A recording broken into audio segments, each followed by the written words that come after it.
Oh yes, now this is interesting.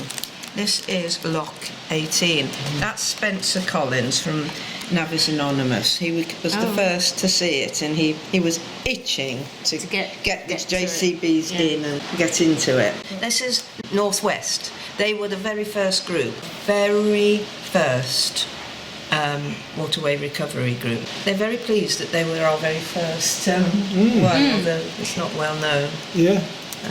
I think it's Northwest, yes, waving to the train driver. Big thing, I mean, we've not had machinery like that before. And Eric Wood managed to get the Scout hut at Whittington, tiny thing, and they were all in it, and they had a kitchen.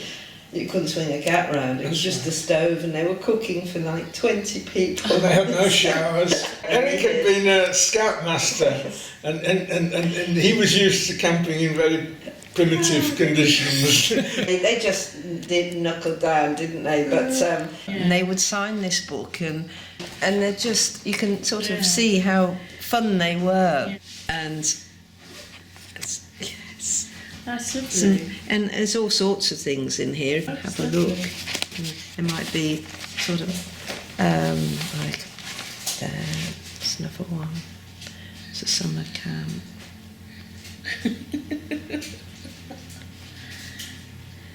To show it, although it was hard work, they were fun. They enjoyed it. They were fun. Summer, and I had a nice chat to them. Yeah, they were lovely. They are. This is nice. So enthusiastic. That's a good picture, isn't it? That's the matting going in by the lift bridge, lining by the lift. And we were anxious that didn't scour into the corner of the sloping side of the canal. So we did all that. It was done to a high standard, isn't it? It was.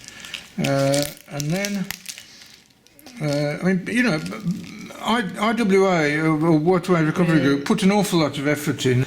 Yes, this is a good good close-up of the piling. Piling, yes. Darnford.